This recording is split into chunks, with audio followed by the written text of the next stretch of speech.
Fala pessoal, Projetando a Semana. Aqui do meu lado, o Gustav, da Gap Economics. Bem-vindo, Gustav. Obrigado. Gustav, semana passada o Fed surpreendeu bastante o mercado. Pode comentar um pouquinho sobre isso? Claro. A decisão do Fed na semana passada realmente foi uma surpresa. Ninguém imaginava que o Fed fosse tão dovish tão rapidamente. A gente já tinha visto na última reunião do ano passado ele tentando mudar um pouco o foco de elevação de juros. Mas o que ficou claro agora com essa decisão que tem na semana passada é que não vai subir mais juros nos Estados Unidos dentro dessa visão do Fed. Ficou muito preocupado com o que aconteceu no mercado em dezembro, tá? E principalmente com o que vem acontecendo em termos de cenário para as principais economias mundiais, ou seja, ele viu essa questão da desaceleração da economia mundial ganhando corpo. Tá? E ficou claro ali, olha, nós não estamos mais com cabeça de subir juros para esse ano. O que ficou em aberto é que eles deixaram essa probabilidade de, inclusive, dar mais estímulo monetário, seja reduzindo a diminuição das compras ou até mesmo caindo os juros, reduzindo a taxa básica de juros deles. Então, foi uma decisão que veio foi muito forte, muito pontuda. Tá? Foi um recado que sinalizou o que vai acontecer para o ano inteiro, que se tinha dúvida qual era o comportamento do Fed.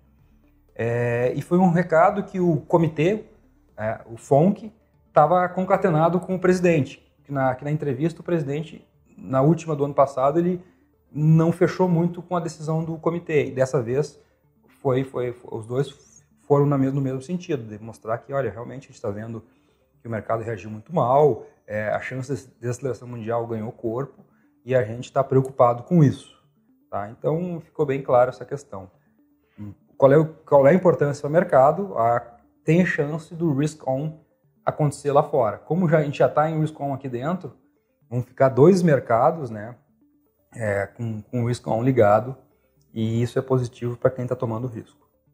Gustavo, semana passada tivemos as decisões da Câmara. O mercado ficou contente com o que foi decidido. Eu acho que, analisando o que aconteceu no Congresso... Foi pró-mercado, né? Exatamente. Se imaginava já que a presidência da Câmara seria do DEM, tá? Ficaria realinhada com o governo. Agora, a grande dúvida que se tinha é o que aconteceria no Senado. Se o Renan ia tomar conta, se o governo teria a chance de colocar um candidato. E esse primeiro embate com o Senado, o governo levou. Tá? O Renan acabou tirando a candidatura dele. De novo, o DEM tem agora tanto a Câmara quanto o Senado, e quem é o DEM no governo é o Onyx Lorenzoni, que é um dos braços direitos do Bolsonaro. Então, tem essa questão positiva que o embate, do primeiro embate legislativo do governo com o legislativo, o governo saiu vitorioso. Tá? Isso ajuda para que com as reformas... Muito, exatamente. E a questão das reformas vão ficar muito mais pautadas sem o entrave do toma lá da cá. Essa questão de uma nova política do governo em relação ao legislativo está dando certo. Negociar com as bancadas está dando muito mais certo que negociar com os partidos. Chama atenção também que o MDB, depois de praticamente 30 anos com ou o presidente do Senado ou da Câmara, está fora das decisões do governo.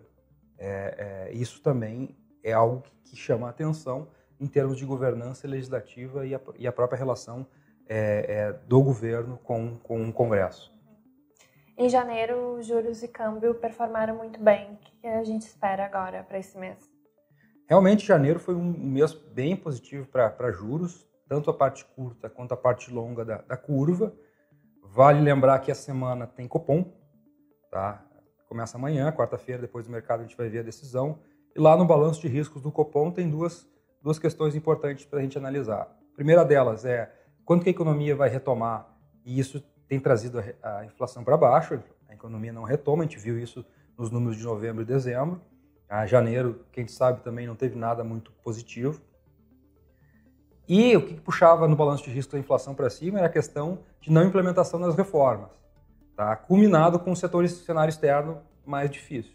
O que a gente viu é que a probabilidade das reformas serem implementadas ganhou muita força. Tá? Então, essa questão, o Copom vai ter que se posicionar nesse sentido. E o cenário externo melhorou. Commodities subiram em janeiro, bolsas voltaram a subir em janeiro. Então, levando isso em consideração, Tá? Muito provavelmente a sinalização do Copom vai ser o juro parado por um bom período de tempo. Tá? Então, isso é importante, ainda tem prêmio na curva, principalmente ao longo de 2020. Na parte longa da curva, que está muito mais ligada a essa questão das reformas, e efetivamente fazer um ajuste fiscal, a gente vai ter que esperar um pouquinho mais para ver qual é o tom que vai vir das reformas, principalmente da Previdência, que está na pauta agora. Tá? Se vai ser um tom forte, mas o Congresso vai conseguir passar, se vai ser um tom fraco, que passaria facilmente no Congresso, mas não seria suficiente para tapar o problema. Então é isso que a gente vai ter que ver, tá? A gente deve ver volatilidade na parte longa da curva ao longo de fevereiro.